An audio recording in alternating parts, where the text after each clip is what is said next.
Assembly media point వద్ద కాంగ్రెస్ ఎమ్మెల్యేలు మాట్లాడుతున్నారు. లైవ్ చూద్దాం. మరి ఆ చర్చలకు సిద్ధమొచ్చి మరి చర్చలు మాట్లాడాలి. ఇక పాలమూరు రంగారెడ్డి గురించి ముసలి కన్నీరు కారుస్తున్నావు. 10 ఏళ్లుగా పాలమూరు రంగారెడ్డి ఎత్తిపోతలను పట్టుకుచ్చుకోలే, కనీసం ఎస్ఎల్బీసీ ఊసెత్తలే.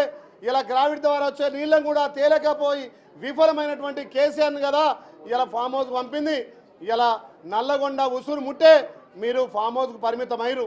అయినా మీ వక్రబుద్ధి మారలే. మరి 2 ఏళ్ల తర్వాత నేను ఫామ్ హౌస్కి వస్తా అంటున్నావు. పాలమూరు రంగారెడ్డి కానీ, ఎత్తిపోతలు కానీ, ఎస్ఎల్బీసీ కానీ, మీరప్పుడు పెట్టినటువంటి 299 టీఎంసీలు మాకు చాలని చెప్పి నువ్వు సంతకాలు పెట్టిన పేపర్లు కూడా ఇలా చర్చకు సిద్ధమంటున్నాం. అందుకే కేసీఆర్ గారు ఈ ఒక్కరోజు మొక్కుబడిగా వచ్చేది కాదు, మీరు తప్పకుండా చర్చల్లో పాల్గొనాలి. మా గౌరవ ముఖ్యమంత్రి అదేవిధంగా ఇరిగేషన్ శాఖ మార్చులు పవర్ ప్రాజెక్టు కూడా ఇలా వాటర్ మీద పెట్టడానికి సిద్ధంగా ఉన్నారు. మీ 10 ఏళ్ల పాలనకు, మా 2 ఏళ్ల ప్రజాప్రభుత్వానికి ఇలా మీరు చర్చలకు సిద్ధంగా అండి. దానికి రాష్ట్రంలో మీరు చేయని పనులు, దానికి రాష్ట్రంలో మీరు చేయని అభివృద్ధి, అప్పుల తెలంగాణలో మా గౌరవ ముఖ్యమంత్రి మీరు చేసిన అప్పులు, మీరు చేసిన తప్పులు ఒక్కొక్కటిగా సర్దిద్దుకుంటూ ప్రజాప్రభుత్వం ముందుకు పోతుంటే ఇలా బయటికి వెళ్ళి తాటా తీస్తా, తోలు తీస్తా అని చెప్పి తెలంగాణ భాషను వక్రీకరించుకుంటూ మీరు చేస్తున్నటువంటి మీ భాషను తెలంగాణ ప్రజలు చీకొట్టే ఇలా ఫామ్ హౌస్కి పంపినా కేసీఆర్ వక్రబుద్ధి మారలే.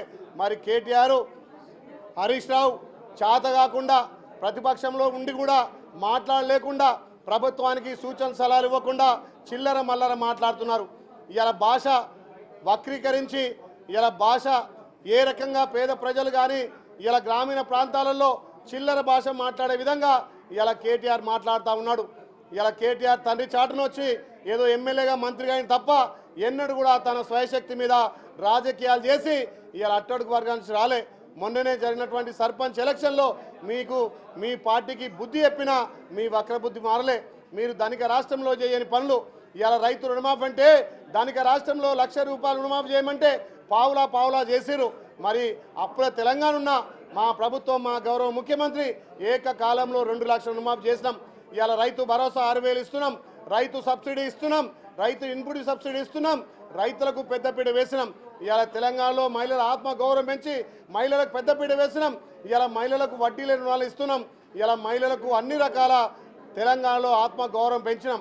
మీ 10 ఏళ్ల పాలనలో రైతన్నలు మోసపోయారు, యువకులు మోసపోయారు, మహిళలకు అగౌరవపరిచారు. మరి ప్రజాప్రభుత్వాన్ని చూసి మేము చేస్తున్నటువంటి అభివృద్ధి సంక్షేమాన్ని చూసి ఓర్వలేక ఇయ్యాల బయటకు వచ్చి కేసీఆర్ చిల్లర మాటలు మాట్లాడుతున్నారు. ఆ రోజు ఏదో సెంటిమెంట్ తోటి అధికారంలోకి వచ్చిన నువ్వు ఈరోజు మళ్ళీ అదే సెంటిమెంట్ను రగిలించాలని, అదే ప్రాంతీయ తత్వాలను రగిలించాలి, భాషను వాడుకొని మళ్ళొక్కసారి తెలంగాణ ప్రజలను మోసం చేయాలని చూస్తున్నారు. కాబట్టి తప్పకుండా కేసీఆర్కు ప్రజాక్షేత్రంలో బుద్ధి చెప్పిరు. ఫామ్ హౌస్కు పంపినా ఇంకా వాళ్ళ పార్టీ వక్రబుద్ధి మారలే.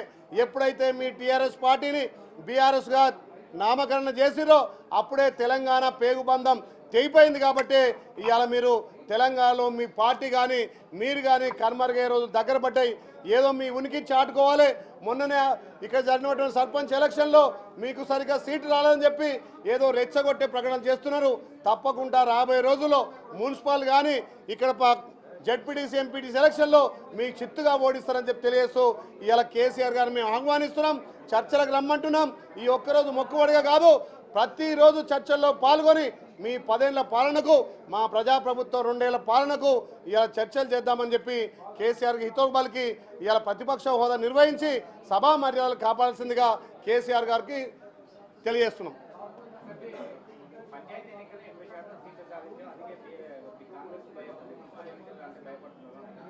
12,703 సీట్లకు సుమారు 8,000 పైచలకు స్థానాలు గెలిచిన ఓడిన వాటిలో కూడా అక్కడ కాంగ్రెస్ పార్టీ పోటీ తప్ప ఎక్కడా కాంగ్రెస్ పార్టీకి బీఆర్ఎస్ కానీ బీజేపీ కానీ ఎక్కడ కూడా పోటీ ఇవ్వలేదు. తెలంగాణలో మేజర్గా 1/3 వంతు కాంగ్రెస్ పార్టీ గెలిచింది. వాళ్ళేదో మిడిమిడి జ్ఞానంతో వాళ్ళ సోషల్ మీడియా ద్వారా పెడుతున్నారు. దానికి ఉదాహరణే మా ఆలయవర్గంలో 70% సీట్లు మేము గెలుచుకున్నాం. తప్పకుండా నల్లగొండ అంటే కాంగ్రెస్ కంచుకోట. ఇవాళ ఈ 2 ఏళ్ల ప్రజాప్రభుత్వంలో గౌరవ ముఖ్యమంత్రి నేతృత్వంలో ఏదైతే గతంలో సర్పంచులుగా ఎంతోమంది ఆత్మహత్యలు చేసుకున్నారు. దానికే రాష్ట్రంలో సర్పంచులకు నిధులే, దానికే రాష్ట్రంలో సర్పంచులకు గౌరవం లేదు. అప్పుల పాలైరు, ఆత్మహత్యలు చేసుకున్నారు. మొన్ననే మా గౌరవ ముఖ్యమంత్రి 12,703 గ్రామ పంచాయతీలకు, పెద్ద పంచాయతీలకు 10 లక్షలు, చిన్న పంచాయతీలకు 5 లక్షలు ఇస్తామని చెప్పి సర్పంచుల ఆత్మగౌరవం పెరిగే విధంగా సర్పంచుల గ్రామాలను అభివృద్ధి చేసే దిశగా మా ప్రభుత్వం ముందుకు పోతుంది. మీరు మీ పింక్ చొక్కా వేసుకున్న వాళ్ళకు, మీ కండు వేసుకున్నకే నిధులు తప్ప మా ప్రభుత్వం అలా కాదు. ప్రతి సర్పంచ్కు ప్రతి ఆ గ్రామాలను అభివృద్ధి చేయడమే పల్లెలే అభివృద్ధిగా, పల్లెలే పట్టణాలకు పట్టుకొమ్మలుగా. గ్రామాల్లో మొన్న గెలిచిన సర్పంచులకు మనోధైర్యం ఇచ్చి పెద్ద జీపీలకు 10 లక్షలు, చిన్న జీపీలకు 5 లక్షలు ఇస్తామని చెప్పి మా గౌరవ ముఖ్యమంత్రి మాటిచ్చింది. కాబట్టి ఈ ప్రజాపాలన ద్వారా పల్లెలు కూడా అభివృద్ధి చేస్తామని చెప్పి మాటిస్తున్నాం.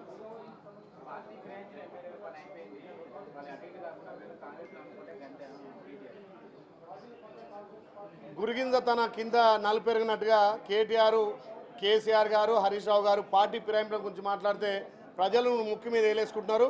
అసలు పార్టీ ఫిరాయించిందే మీరు. ఎమ్మెల్యేలను అంగట్లో సంతలో పశువులను కొన్నట్టే కొన్నది మీరు.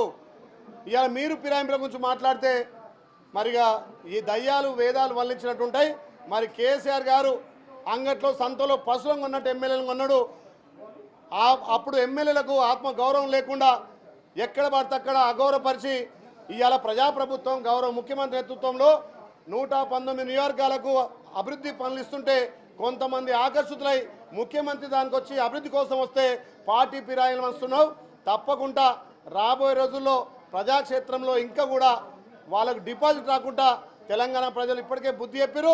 రేపు వచ్చే స్థానిక సంస్థల్లో కూడా మున్సిపల్ కానీ, కార్పొరేషన్ కానీ, జెడ్పీటీసీ, ఎంపీటీసీల్లో డిపాజిట్ రాకుండా ఓడగొడతారు.